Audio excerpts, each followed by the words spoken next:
Anything I say, I do. Tryna learn tricks just to be like me.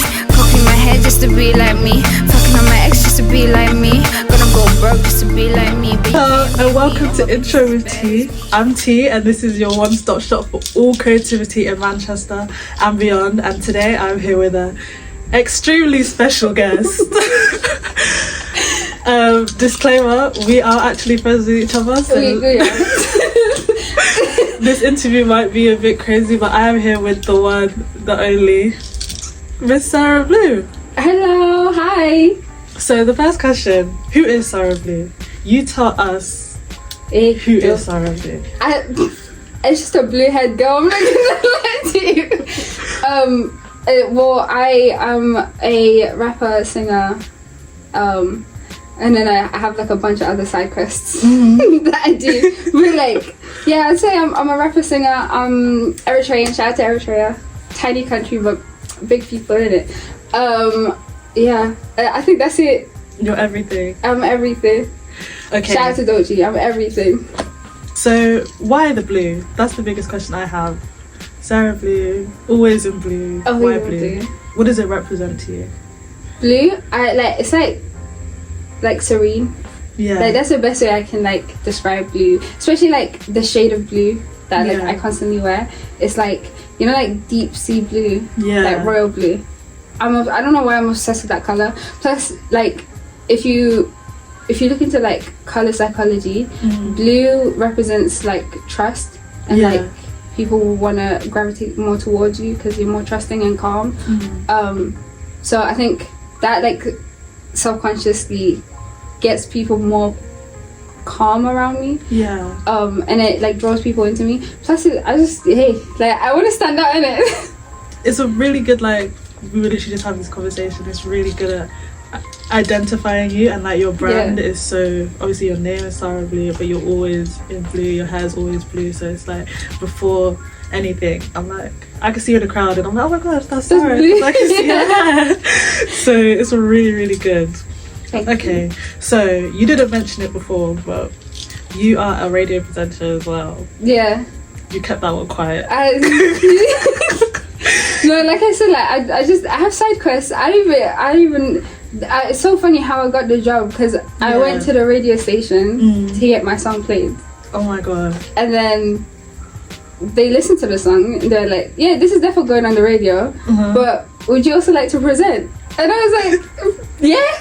Why not? Why not? So I was like, cool. You know what? Hell yeah. Hell yeah. Yeah, hell yeah. So and then I also do like PR and like digital marketing for the radio too. So that's like my day job. So there's a side quest on top of the side quest. There's multiple side quests that like I just, because I get bored, so I'm like, let me do something else. Let me do something else. Why not? So what are the biggest challenges that come with being on the radio? Not swearing. Because I'm like, sometimes I want to be like, what? Can I swear? Why not? Fuck it. Okay, cool, yeah. Because I'll be like, what the fuck are you talking about? But like, I can't say that. So like, I have to like keep stuff PG. And then also finding new ways to ask the same question. Yeah. Because I'm like, it gets boring. I don't want to say the same thing. Do you find yourself asking lots of different people the same questions? Sometimes, like, there's like a go-to where it's kind of like an icebreaker. Right. Like you just ask it just to get it going.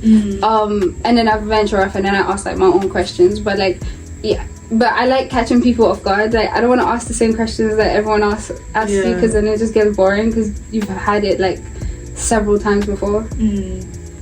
What's the reality of working on a radio station, especially with you interview obviously a lot of like well-known people, I suppose, so what is the reality of that? Is it as glamorous as it looks or seems?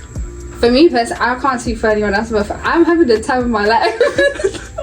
Because like everyone that I've interviewed is so nice, and like you feel like I think they bounce off your energy, because I feel like everyone's nice, but they also bounce off your energy. So if you come on the like, I'm here to interview because I'm getting a check, they're gonna come off the same energy. They'll be bored as hell, but like you have to find new ways of like bringing the fun out of them, and then they like you more because of that, because they're like, oh, okay, cool, I haven't had this, like, okay, cool. Because I remember, like, I did one interview with someone, and then they were like, I'm not gonna lie to you, I did not want to do this at all. But he was like, at the end of it, he was like, nah, this is fun, like, I actually really liked it. And I'm like, do people come like very nervous, very like not knowing what to say? I think like up and coming artists, but the established ones are just like, can I get this over with? Like, I'm tired. Let's go. Yeah, like they're like, ugh, okay, cool.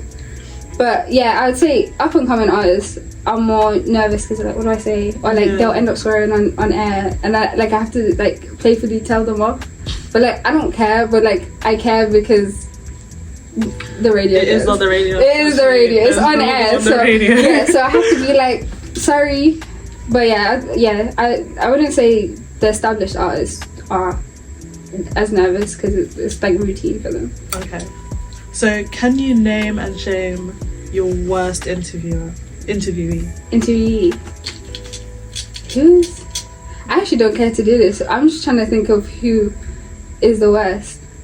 Like an interview that you had and you were just like, you're not giving me anything, or it wasn't good, or they were overly nervous or weren't answering the questions well. Like, what was one interview that stood out in your mind and you were just like, listen, I don't want to do this anymore. I haven't had that ever. Yeah, to be fair, mainly because I'm fortunate enough to choose who I get to interview. Yeah. So if I don't feel like I can vibe with you through like your social media or whatever, I'm gonna skip you. So I haven't had that. Yeah, I think I'm very fortunate that I get to pick who I get to interview. Yeah. Like I have a say in it, so it's like sometimes I'll be like, does anyone ever reach out to you for an interview, but you're like, yeah, all the time. Like I'm like, they find my personal account as well. They don't even go to the radio. They go, like, I'm like, no, no. Mainly because I don't want to open that like Pandora box of like, if I say yes to you, then like I'll start saying yes, and it's not my job to like bring you on, like to be very honest, even though I get a say, like I don't have the final say, so like I don't want people to feel comfortable to just come up to me and be like, get me on the radio, because I'll be like, wait, hold on, who are you? Yeah, like literally. So yeah, I say no all the time, like, but like in my head, no. Yeah. I'll find like a politically correct way of saying no. And it's not personal, like you said, like all those factors are involved. But if I like you, I'll fight. I will fight. I'll be like, we're having this person on, but like I'll make it seem like it wasn't me that did it. Yeah. It was just got you on. Yes. Nothing crazy. So what's your favourite thing about being on the radio? I can just have fun. Like I feel like I like talking. I'm a yapper and I get paid to yap. So I mean, it's a win-win for me. Like I just get to get paid to yap. Yeah. Yapping. Period. Okay, so let's talk music. Where is it?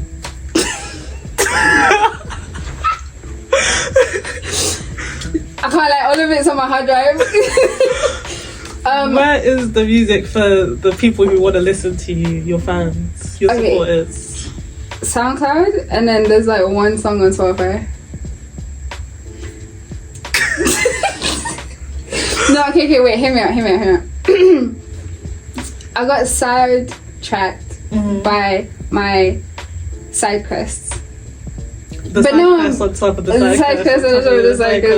side quest. But like, I feel like now I'm back on track, and like I settled into my role of like doing the radio and stuff. So I feel ready now. Okay. Of like releasing. I promise you, you're gonna get. So it's on the way. It's on its way. Give me a time frame. Hey. Okay. First release before March. How about that? Okay, I can live with that. Yeah, you can live with that. Okay. I can live with that just because it's February now. It is Feb, so by the time this comes out, there should be music. Hey. Yeah. Okay, yeah. Because we're mid-Feb now. Okay, yeah. Sure. I'm pressuring you. No. By the time this comes out, there will be a song out. I did that for one of the Sarah Blue fans in the house. I don't know who's watching right now. So, a bit more of a serious question now. Go on. How do you attack making music? Ooh, I think a beat is the most important part of a song. Mm-hmm. So like, if I don't like the beat, I'm not making a song to it.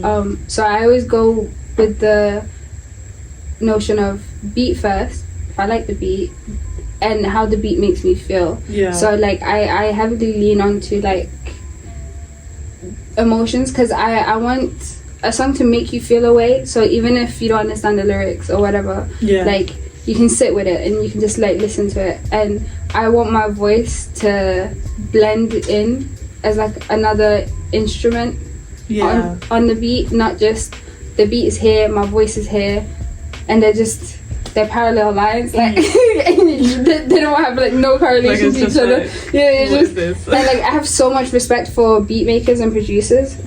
So yeah, I'd say beat first and then lyrics. Who are your favorite producers to work with? LeGrand, I'm not gonna lie, because he makes beats that like you don't need vocals on it. Like the beat itself is 10 out of 10. And then I'd say YouTube.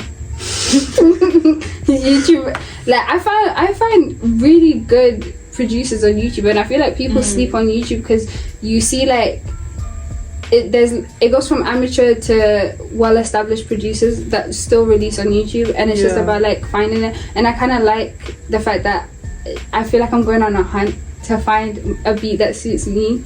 Yeah, I'll say those two.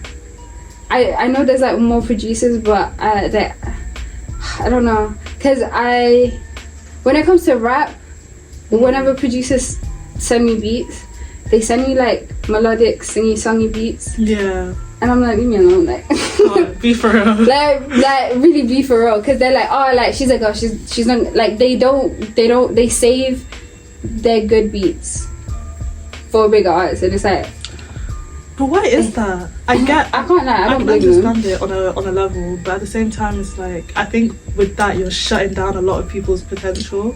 Oh yeah, for sure. But that's why like I like YouTube, because it's like they don't know it's a girl trying to like ride their beat. It's just they just send it out to the world, and then whoever receives it. And then with a lot of producers, it's you're dealing with another artist. It's not just you're the artist and then they're wherever. Producers are an artist themselves, and they have a vision for how they want someone to sound on their beat. Right. So it's kind of like finding that middle ground. So like that's why I kind of don't blame them, because they have a vision for a certain beat and a certain artist to be on that beat. And if it's not me, that's okay. Like I actually don't mind. Like that's why I don't take it personally, because I'm like, the same way I have a vision of like how I want a sound, like a song to sound. It's the same for them, and they're also artists, and they have like the right to do that. So I'm like, it is what it is. So. So when it comes to like beats and working with producers, what type of style do you go for then? What is the style? I like old style? school. Like when it comes to rap, like I love old school, like boom bap, or like just elements of it, and like something that just makes you go hard, like, and you're just finding like little pockets to just ride out and just go crazy on. And then when it comes to like singing, I like R&B, like, and then Afrobeats for sure, but like alt Afrobeats, not like mainstream Afrobeats, like more so something that makes you be like, oh, I haven't heard this before. That's why I like LeGrand, because he's very like alt with it. It's when you hear his beat, you don't really hear someone else making that beat, that same type of beat. And I think that's why it's cool, because I can like rap and then I can also sing on his beats, and then I'm like, okay, cool, this is the vibe. That's cool. So you're a rapper and a singer. Yeah. How do you balance that? I don't. I don't, because I don't know. It depends on how I'm feeling. Like sometimes I'm like trying to sing, but I just keep gravitating to like the rap, and then sometimes I'm trying to rap and I keep wanting to sing, and I'm like, can you pick one, please? Yeah. But do you feel like you have to pick one? Can you not do both on a song? Or? I can actually. So I typically sing on a chorus, right, and then rap on a verse, and then that's kind of like my middle ground of like how I integrate both of them. And then someone said, "Oh, but that's not rapping," and I was like, "Okay." I'm like, "Okay, cool." Yeah, I don't know. Like I said, like it's just you have to go like 10 times as hard for someone to recognize you're rapping. So yeah, I think that's why it's like pick one, because if I go all in on the rap, then you have no choice but to say, okay, she raps, and then sometimes sings. But doing both, I'm just like, I'm tired of people being like, oh no, but you're singing. But do you feel like you have to choose one? Nah. Like Nah. Because Nah, fuck him. I do whatever I want. Nah, for real, I do whatever I want. It literally just depends on like the type of beat. The only reason I'm like it's hard is because if I release like 5 singing songs, like I'm scared that like I'll accidentally build a fan base that loves my singing, right? And then when they hear me rapping, like it's not that like it's bad. Builds a fan base. No, you know what I mean? Like, isn't like like accidentally, like they expect you. Yeah, they get attached to me singing. So then when they hear me rapping, they're like, "Yeah, it's good, but like, go back to the singing." Where's the vocals? Yeah, like where's the vocals? Or like if I just like rap and then I start singing, I feel like that would be a bit more acceptable. Because they'll be like, "Oh, okay, she can bust a tune too." But I feel like you do both like equally well. Like from what I've heard, little snippets, like you are amazing at rapping and amazing at singing. So the idea of like people wanting you to just be a singer is crazy to me, because actually that's so funny, because I was on TikTok live and someone was like, "Nah, you can out rap like most of the guys I know," but they were like, "I just like you singing." But that's not your problem. I was like, no, it's not my problem, but like it's more of like that's the sentiment of like how most people feel. And then it's like I have to find a way to find the balance of appeasing the people, because like as much as, unless I'm making music and it's just for me, it's also for like I also have to listen to what people want from me, because it can't just be I want it like as much as I do what I want, but I'm trying to release it to an audience, so I have to listen to the audience as well. So if it's like the notion is you're a good rapper, I like your rap, I like your bars, but I like you singing, I'm like, okay, so what am I supposed to do now? But no, like I'll find it. Either way, I'll just start rapping. Literally, just I'll just stick to rapping. Comes out of your mouth. Like whatever like suits me at that moment in time. I'll be like, yeah, I'm doing that now. So which one do you feel like has more like precedent when it comes to you releasing your music? Is it what you want or what people want from you? When I'm making music, I make whatever I want. When it comes to releasing, I try to read the room. Like I really I try to read the room, and singing seems to be winning the room. So that's why my first single is singing. Right. And to be fair, like everyone was like, "Oh my god, this is sick." I'm like, "Yep, just wait for the rap, please." But I'm gonna make it a point for my next single to be rap, because like I said, I want it to be equal to a point where like when you listen to my discography, you're not just listening to singing and then you get attached to that and you're like, oh. Is it important to you to be a versatile artist? Yeah, because my side quest. So like I need people to understand that if you follow me, you're following me for me, not for my music, because a certain genre that you heard from me, because I'm never gonna stick to that genre. Like I will wake up and be like, I'm doing jazz, like straight jazz. Like voila, you're gonna see like a jazz EP coming out from me and you're gonna be like, sounds about right. As long as we can have something, please. We are starving. Because we're starving. No, don't worry, I'll feed you. This year you're getting fed. Thank you. Thank you, because we're starving.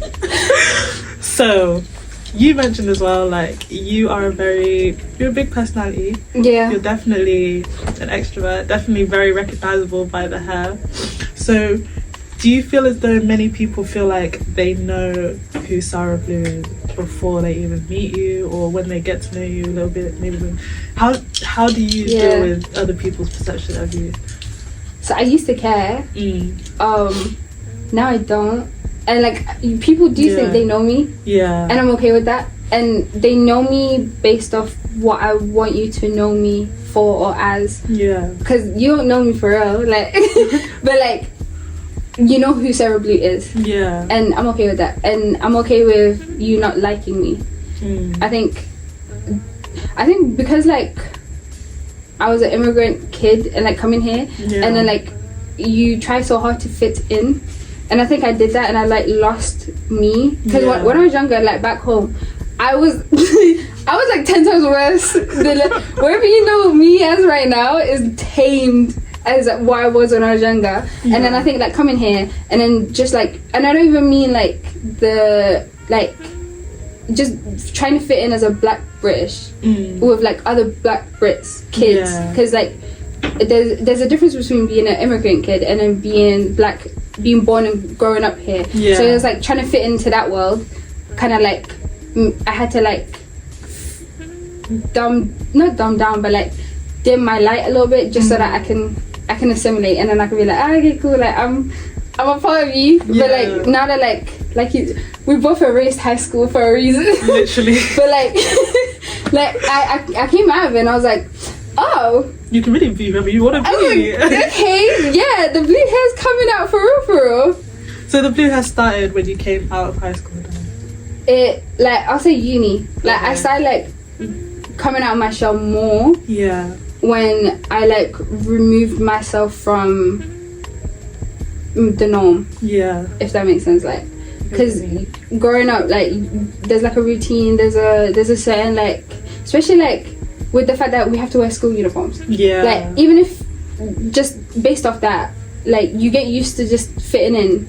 And it always gets to the point you want to just fit in. Yeah. Like, do you know what I mean? Like I identify a lot with what you said about like kind of dimming your own light or feeling as though like you want to be like part of the norm.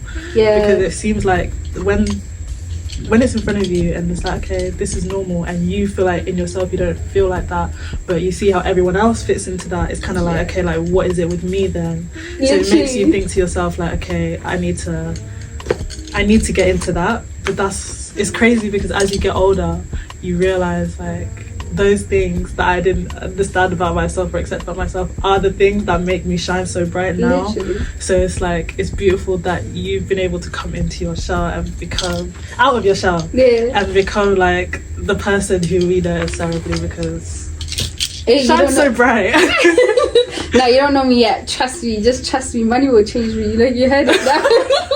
You heard it now. Don't be surprised. What's this place? Money will change both of us.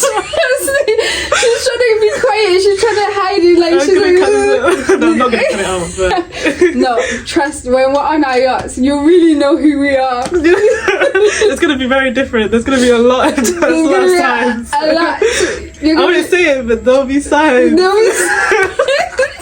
The caveat is a sign. Literally. And about the country every weekend. Don't act shocked. When you see the PJ, and I'm not talking about the clothes, the signs. No.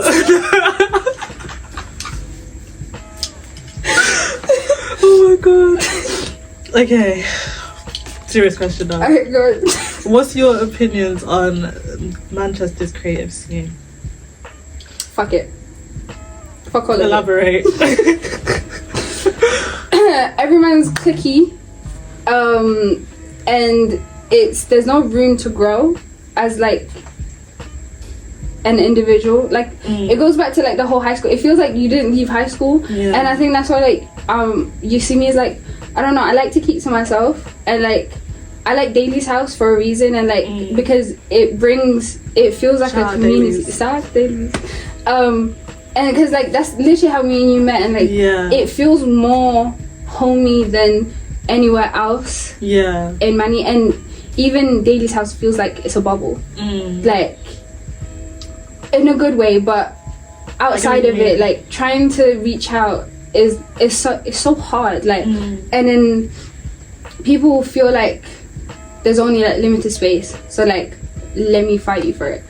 I'm cool, you can have that, like nobody wants the recipe to your peach coffee, bitch. Like, you're good, like, like you're good.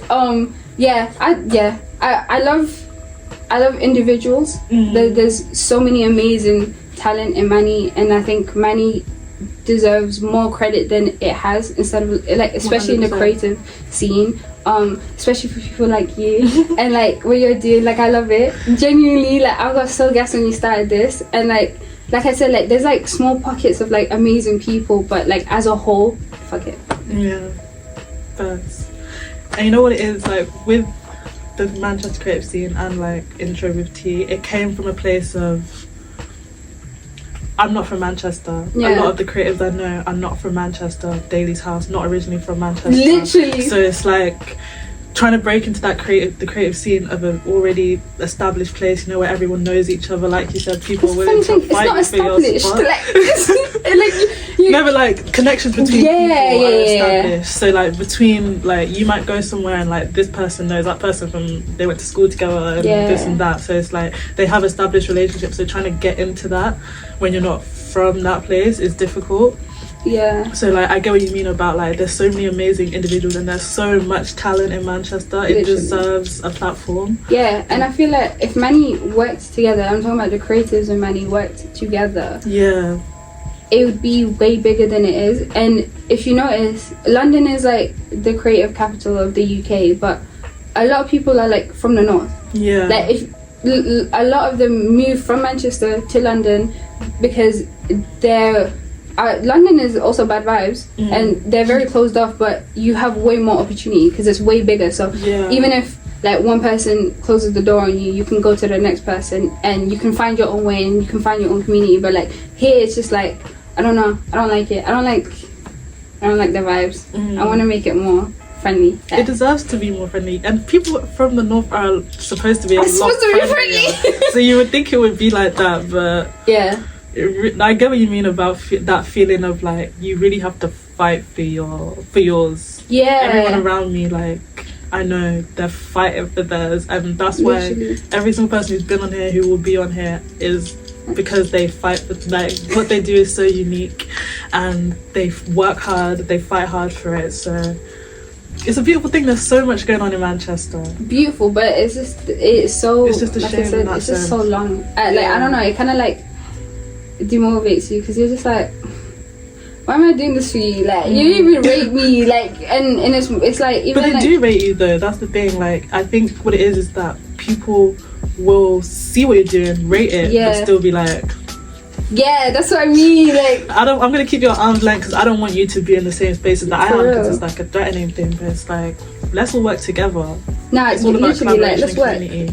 But if it's not, then just leave me alone. For real, like, I'm not gonna beg. You can't beg. It is what it is, and it, like, I don't know. Manny is like, you have to love it from a distance. Like, I'm not gonna fight for you. So would you see yourself taking your creativity elsewhere, outside of? Yeah, for sure. Like, Manny is not my target audience. It really isn't, and I don't even mean it in a rude way. I just mean it in the sense of like, just the UK as a whole, you have to be popping somewhere else, and then you come back, and then now you're popping, and then now they'll show you love. So like, Manny's not my target audience at all. Like, I don't even think the UK is like, okay, maybe London is my target audience, but there's no, especially because I've traveled and I've seen how other people that don't know me show love. Like, I remember, like, I was in Toronto and I was walking, and then this girl stopped me because, you know, like, they do the stop talk, whatever. And then she was like, oh my god, I love your hair, whatever. We start talking, and she was like, what do you do? And I was like, oh, music. And she was like, oh my god, do you have a show? Like, can I get a ticket? Imagine that, but in Manny, it will never happen. Like, literally, it will never happen. But you do music, so yeah. And like, even like, I remember like we were talking about this, like, in terms of like collabs. Like, you're meant to collab with your people. Yeah. And then it expands out, and then like what you do with your people will, like, you'll reap the rewards for it. But everyone wants to be like, yeah, but how many streams you got? Or like, it's like they don't rate your sound until other people rate your sound. Then it's, let me hop on. No, for real. They always love you when you've already popped off, I guess. But it's a shame because it's like you're also there for the journey. Like, yeah, like I'm literally, I realized that like I actually don't care if I blow. I genuinely just love what you do. Yeah, like I love being in the studio. I love like, and I think that's why like I'm not in a rush to like release music, because I'm like, it will slap, but like I actually just like the process of it. Like, it's addictive. I get what you mean. Yeah, so I feel the same about this show. Like, I genuinely just love like interviewing people and love talking to people and finding out what they do. I think it's so interesting, and I think this interview is so amazing as well, because obviously we're friends, but like we don't really talk like this on like a normal basis, like, because most of the time we're on vibes, but we don't go in depth. Like. Exactly. So it's like, it's really nice to talk like this. Yeah, I know, it's so cute. You know what? We're grabbing a lunch after this. We'll continue this over. We'll continue this over lunch. Yeah, over lunch. To be continued. So, last question. Okay. What is next for Sarah Bleux? What do you have, any goals, any desires, anything you want to do? I have like one goal, and it's like global domination. Like,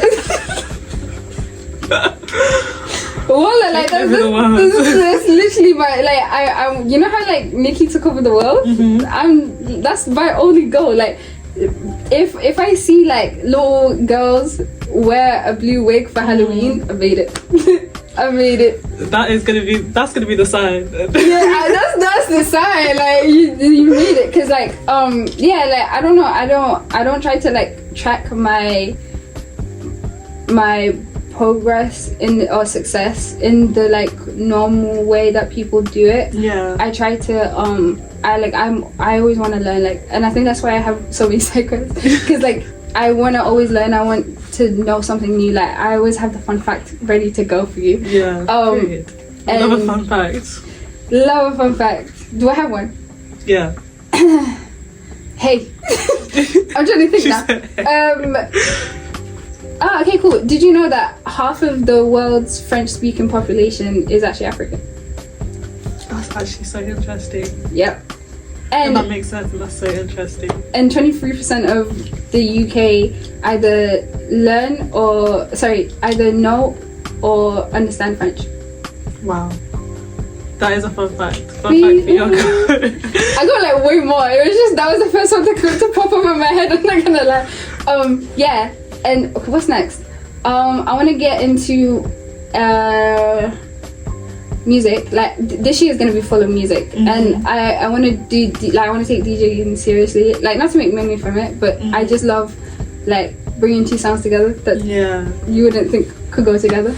And I just love the process of like DJ. Me literally DJ.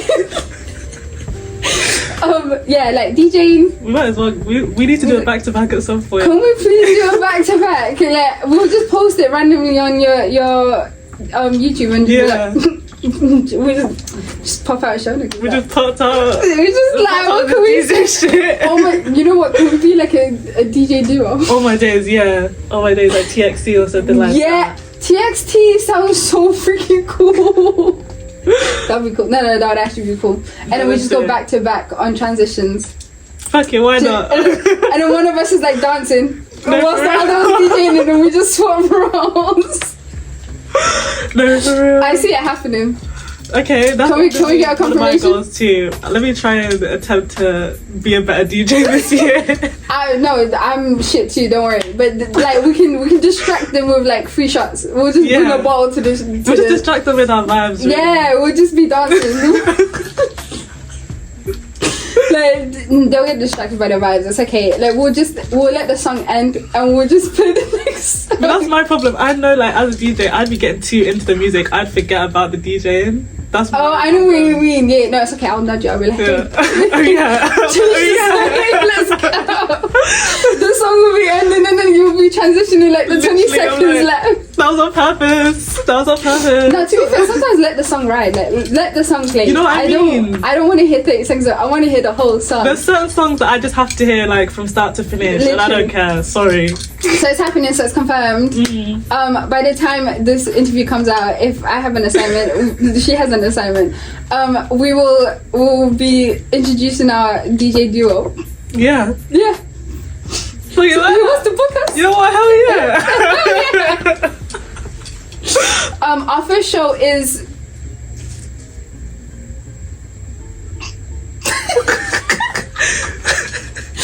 Our first show is at Daily's house. Yeah, it'll be at Daily's house. Yep. Catch us there. Catch the duo. Yep, debut. Oh, thank you so much for coming on, Sarah, and blessing this show with your energy and your light. I'm so grateful that I got the chance to interview you, and I'm so happy that this interview has gone the way it has. I'm so gassed. You don't understand. You know, when you asked me, I was so gassed because I truly love like your first 2 episodes and the more episodes that are coming. No, I literally watched them. Like, it doesn't matter where I am. It will just be in the background. I'll be like, listen. Especially the last one. I was like, oh my god, that was so informative. And he was like, it was really cool to watch. Oh my god. I love what you're doing, genuinely. And like, sorry, I'm gonna be that friend. I was there for the conception of it. Like, No, she was, for real. And like to watch it. You was here when this was being made. Literally. So, and to watch it go from a it was just concept an idea to where it is right now. I'm so proud of you, and this is so beautiful, and I can't wait to watch you grow. And you know, I'm your biggest fan. And I'm your biggest fan. Oh my gosh. But that concludes the first episode. Not the first. We are deep into this. First episode of many between me and her. Exactly. Yeah. This concludes the first episode between me and Miss Sarah Bleux. Thank you so much for watching and tuning in, and I appreciate every single one of you who tunes in for every single episode, and I will catch you in the next one. Wish you me. Can't fuck with a bitch like me. Face card, got my girls in SRTs. Dodging all the bums I see, cause my nigga got all I need. Got eyes all on me and my body T. What to intro? Talking with your faves, I win.